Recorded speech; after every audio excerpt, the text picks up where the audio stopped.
Hello, and welcome to Breast Cancer Conversations, a podcast brought to you by SurvivingBreastCancer.org. I am Laura Carfing, breast cancer survivor and founder of SurvivingBreastCancer.org, a nonprofit organization providing community, education, and resources to empower those diagnosed with breast cancer and their caregivers from day one and beyond. Hello, my friends, and welcome to another episode of Breast Cancer Conversations. If you have been tuning in every day this week, that is so exciting because we are in the middle of our week-long marathon of providing short snippets of our key takeaways from the 2023 San Antonio Breast Cancer Symposium. Today, Melanie Sisk joins us, and she is going to help us understand what we call the alphabet soup of emerging endocrine therapy. So you may have heard your doctors talk to you about being on a SERM or a SERD, an oral SERD, a SERAN, PROTAC, etc. And that is all of these different types of drugs, different classes of drugs, based on how they interact with our tumors. If you haven't heard these terms before, that is totally okay as well. We're going to kind of take a deep dive in what they mean and how to help you remember what they are. So when you hear that you're on Verzenio or that you hear that you're on a CDK4/6 inhibitor, etc., you know what type of class these drugs fall into. So we're talking about SERMs, which is the Selective Estrogen Receptor Modulators, SERDs, SERDs, SERDs, which is the Selective Estrogen Receptor Downregulator Degraders, CERANs, which stand for Complete Estrogen Receptor Antagonists, and then PROTACs. And I'm not even going to try and pronounce what all those words stand for, but PROTAC. So we are going to dive into this alphabet soup. I'm so glad you are joining us. Welcome to the conversation. Alrighty, so talking about alphabet soup. If you're like me, you look at all of these drugs and you're like, what in the world? You can't pronounce half of them. But just to kind of break it down a little bit, endocrine therapy. So when we think about our endocrine system, think hormones, right? And that's where we think about estrogen and progesterone. And so we know we don't have any targets for progesterone, so we're just going to skip that one. So think about estrogen receptor. So if you have positive estrogen receptor cancer, then that means you have your cancer cell, right? And then you have these estrogen receptors on the outside. So that's kind of like a fuel for the cancer, so to say. So what we can do is we can say, okay, let's stop that fuel. So maybe it's just like a car. We can, kind of, if it runs out of gas, what's it going to do? It's going to sputter. So if you think about stopping the fuel for the cancer, hopefully we're going to stop it from growing, right? So there's all different kinds. So these are the SERMs, the SERDs, the SERANs, and the PROTACs. So if you look at the name, like SERMs, it's got an ER in the middle. SERDs, it's got an ER. SERANs, it's got an ER. So estrogen receptors kind of makes you think about it. So you've got your SERMs. So those are the Selective Estrogen Receptor Modulators. So that is, it competes with the estrogen receptor to block the growth of the cancer cell because you have that estrogen receptor on the surface. So it's a synthetic compound. You may have heard of like a common drug, tamoxifen. So if you were an early stage breast cancer patient, you were probably on tamoxifen. So and then also you have the aromatase inhibitors for postmenopausal. But there is some trials right now that is working with SERMs. And you can see it's the Elaine 3 phase 3 trial. I'm not going to get into all the details, but that's something that they're looking at.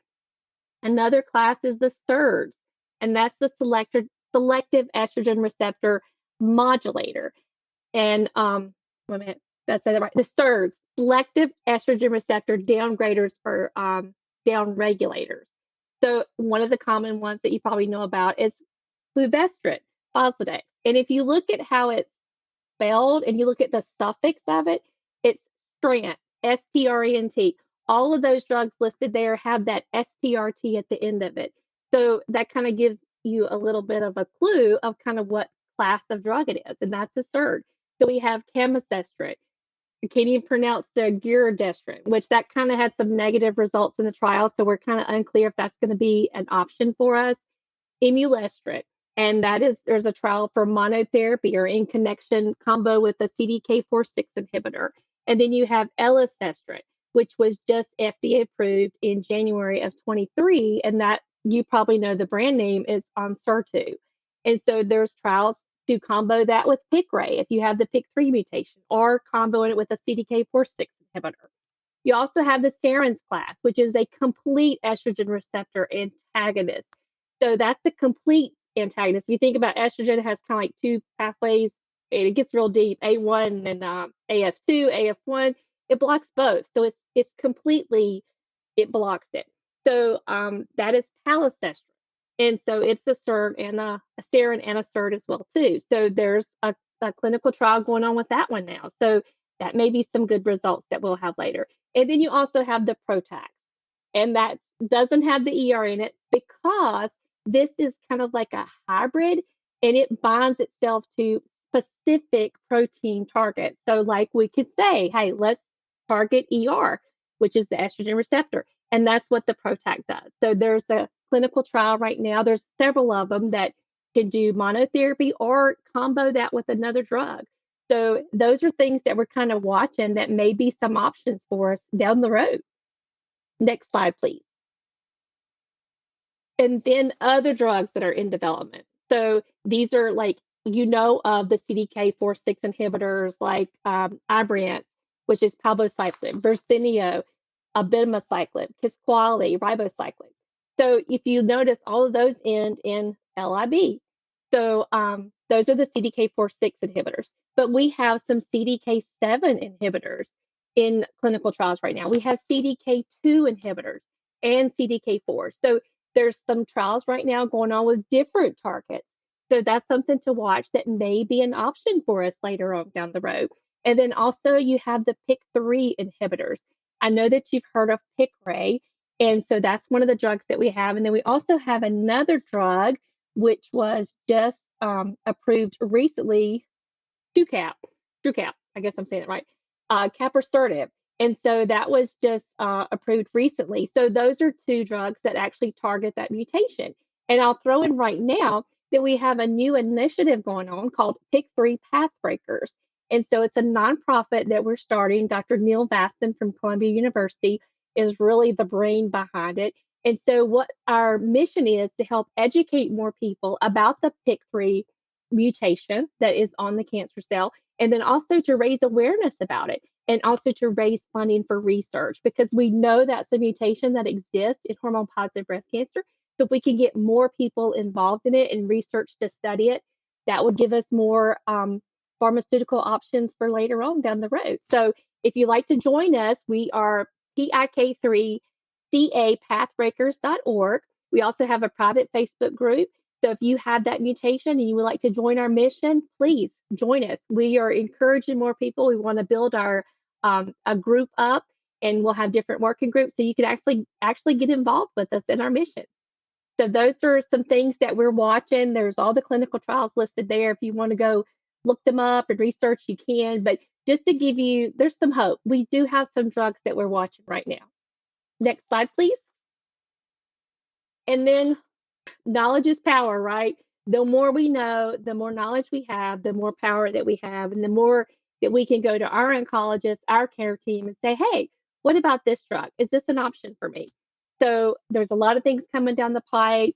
Like Amy B said earlier, when you have progression, get some testing done. Let's look at your cancer now. What's going on? If you haven't had next generation tested, get that done. Ask for it. Demand it from your care team. You need that.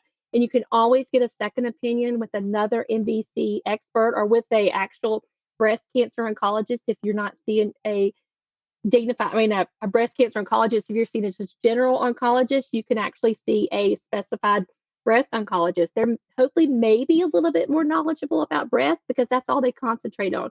They don't have to look at all these other cancers. So definitely do that. And you can always consider a clinical trial. Some people think clinical trials are the last dish of fits or last try to get something done. That's not the case. Clinical trials are where we learn what's new and what's working for us. And that's not the last resort that you have as a clinical trial.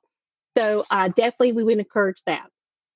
One of the reasons why it's really important to ask for this testing is that things change.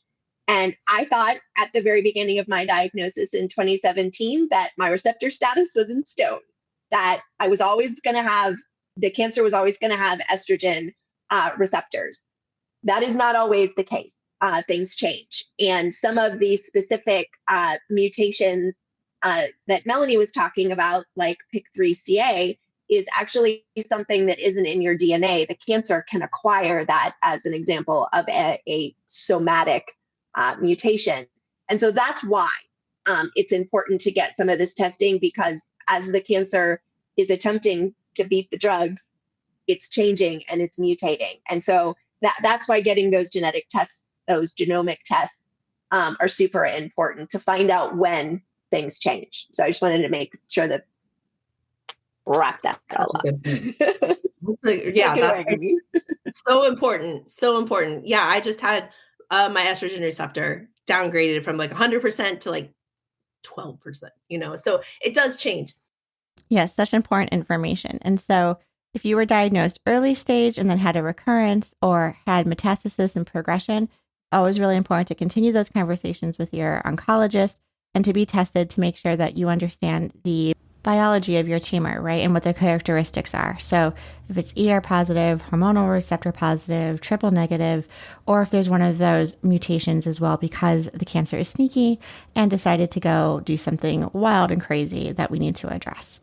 So thank you so much, Melanie, for taking a deep dive and walking us through SERDs, SERMs, CERANs, and PROTACs.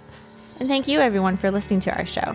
I would like to acknowledge that all of the information on our podcast are from personal experiences and are not a substitute for professional medical advice. You should always contact your medical care team. If you're looking for specific topics or would like to be a guest on our show, please feel free to reach out to me.